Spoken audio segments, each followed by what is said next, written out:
So what happens when you play a completely different style of music that you've never played before? And especially what happens when you decide to take that into the public by joining an orchestra or a band or an ensemble or a choir? And it can be really scary, and it can also be very creatively fulfilling. So I'm going to talk a bit about my own experience as a jazz and improvising player, moving to some classical music. And then I'm also going to give you some ideas if this is something that you're maybe interested and you're not sure where to start, where to look for opportunities to play a totally different style of music to the one you started learning. And so the theme of our week is newness, and this is absolutely a big new topic. A lot of people are very scared to try a new style of music, especially to try a new style of music and take it outside of the practice room. So we're going to dive into that today.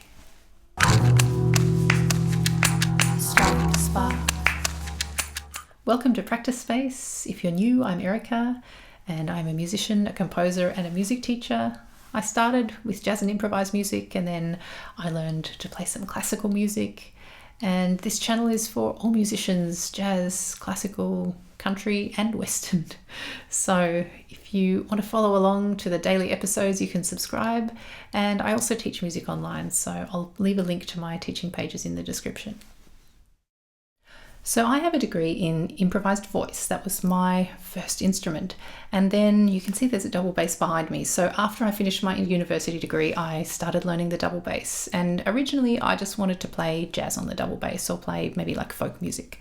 And I started learning with a bow because that was something that seemed interesting, and I totally fell in love with playing arco double bass because it was really connected to my experience as a singer. Playing with a bow feels like I have a second voice. So then I dived into some classical repertoire. I was looking at some etudes and some solo repertoire, and then I got to the point where I thought maybe I really want to try playing bass in an orchestra. And so I joined a community orchestra, and the very first rehearsal I turned up and we hadn't been given the music in advance. So there was Beethoven's First Symphony was the first thing we were going to start to work on. And I was terrified. And, you know, the conductor doesn't count in. That's a big difference between jazz and classical music. You have to get used to playing with the upbeat. And so then I managed to maybe play like one note every couple of bars, and I held on through the rehearsal. And then I took the music home and I worked on it, and I played that first concert, and we did some other things in addition to Beethoven. And I felt so proud of myself at the end of that concert run because I had really stretched my abilities on the double bass, and I improved so much by working on the music in that orchestra. So something that really helped was that it was a community orchestra, and it had a very nurturing philosophy. So their philosophy was you didn't have to be a professional player. It was for all players of all levels, and it was an opportunity to play and learn and improve.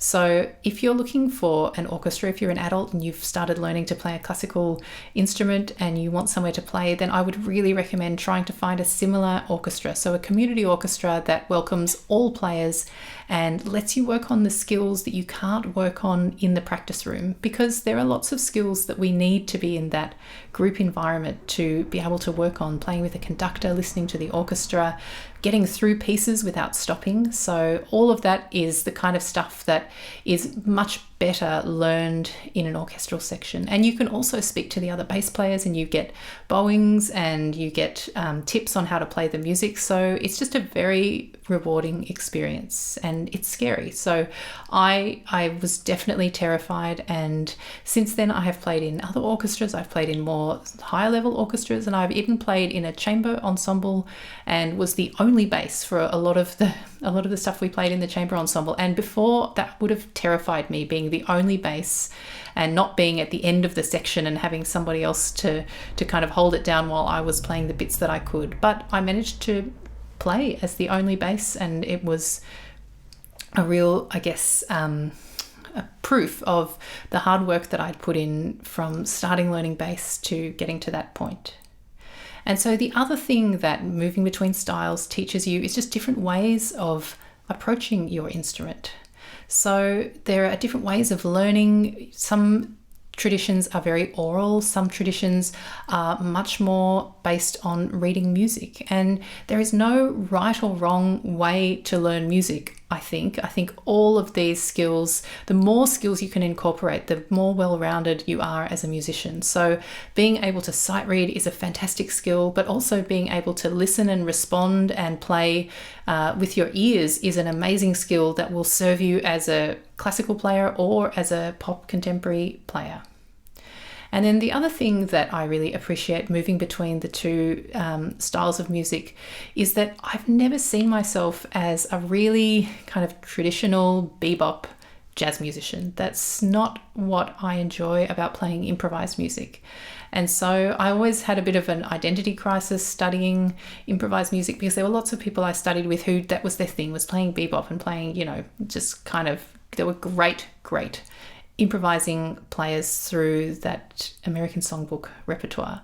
Whereas for me, I bring a lot of other influences. I really love vocal music, and I love poetry and text and lyrics. And I also have this kind of desire to play music that is probably more art music, we would say, rather than the traditional jazz. And so working in the classical world has given me this language that I can then bring into my own music. And so I don't feel like I'm having such an identity crisis as a improvising musician. I am taking these other elements from classical music, the idea of time being much more flexible, the way that classical musicians phrase, the orchestration, and so bringing all of this into the music that I make, in addition to the improvisation and the jazz language and all of that jazz theory that I learned at university. And so that for me has been the biggest advantage of learning another style, is being able to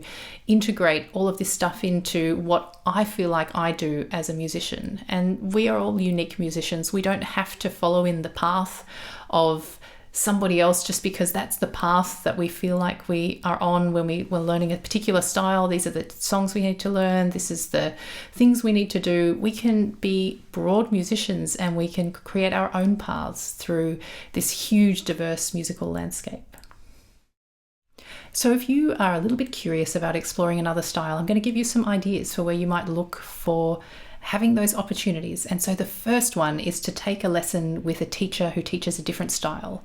And you don't have to take a lot of lessons. Maybe you just take a couple and let the teacher give you some things to listen to, give you an overview of that style. And then you can decide whether that style is maybe for you, and you can take some more lessons. And so the second thing is to go to a jam night. And I will say that I find it more terrifying to go to a jazz jam and play with a bunch of strangers than I do to go and play with a new orchestra. So jam nights can be extremely scary, especially a jazz jam. If you are thinking about doing that, then my tip is to find a friend and take the friend along and see if you can get up on stage at the same time and play something that you've worked on together. So work on a couple of tunes together so that you feel much more confident, because it is pretty scary getting up on stage and then, the house band says, what tune do you want to play? Okay, we'll play it. And then that for me is a much higher level of stress than sitting in on an orchestra for some reason, even though that was my first, style of music that I learned.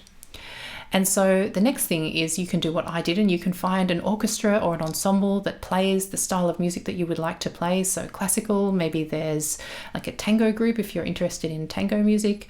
Maybe you could even find an Irish session group playing the traditional Irish reels if that's what you're interested in.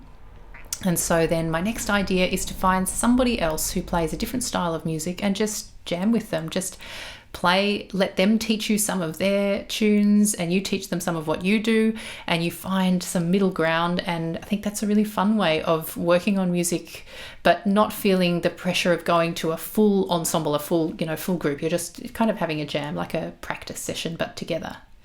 And so the next thing that can be really helpful is to join a choir. And you don't have to be a singer to join a choir. You can be an instrumentalist interested in improving your singing, improving your ears, improving your sight singing skills.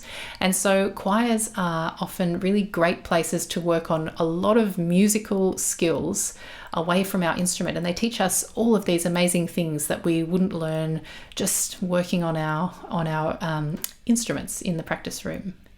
And so then the final thing, if you're not ready to go out and do something with other people, is just to bring something new to your practice. So find a different way of playing your instrument. So perhaps if you always play your instrument mainly arco, try a little bit of like pizzicato technique. Or if you always play guitar with a particular kind of distortion setup and you like to play lots of power chords, have a look at a different style of guitar. Maybe look at some really kind of rich finger picking and see how that feels. You don't have to become a master at these other styles, but it's just bringing something and learning something from these other styles that then you can bring back into the kind of music that you like to play. So in your practice today, if you're a little bit curious about giving one of these ideas a go, it's the time to take just a few minutes and take whatever first step you need to work towards that goal. Maybe it's looking up some orchestras in your area, or sending a text to a friend who you know plays a different style and making a time to play together. So just this tiny first step can get you on the path to exploring something new. And you can even tell me in the comments what you're planning on doing if you want a bit of accountability. So I'd love to hear what your plans are for your practice today. And then you can stick around after this for a very short relaxation exercise to put you in a nice calm and hopefully confident space to maybe take a first step into something scary, but also potentially really rewarding. So thank you for watching, and I'll see you next time. Bye. So we're going to take a few minutes to prepare for practice, to relax the body and the mind. You can take out your instrument, have any music, books, pencils ready. Then you can sit or stand with your instrument or without. And we're going to start with a soft focus in the eyes. Bring your awareness to the space you're in. Notice any sounds in the room, any smells. And then with the next exhale, closing the eyes.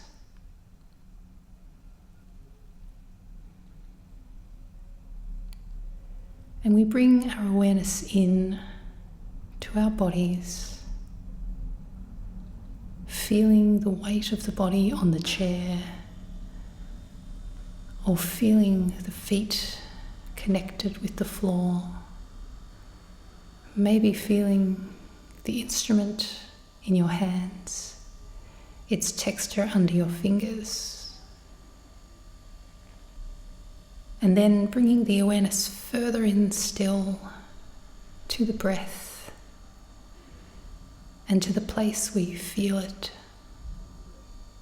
Maybe the nose, the throat, the chest, the diaphragm, feeling the rise of each inhale and the release of each exhale.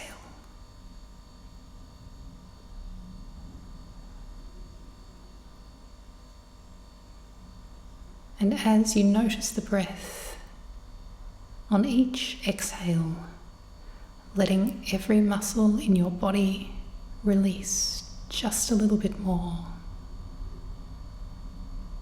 Each exhale brings more relaxation to the body and more stillness to the mind. And if thoughts arise, just let them do what it is they want to do. Maybe they float by, maybe they stay. Just bringing your awareness back to the breath, back to each inhale, and to the release of the exhale.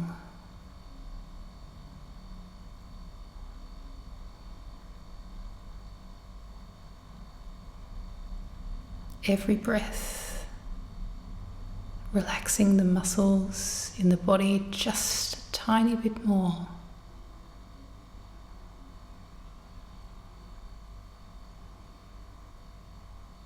And then bringing the awareness back out to the body, to the weight of the body in the chair, the feeling of your feet connected to the floor, the feeling of your instrument under your fingers.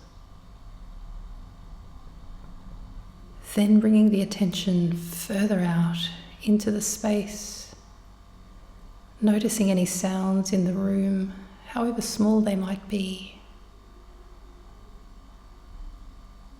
And then gently blinking the eyes open, ready to start practice for the day.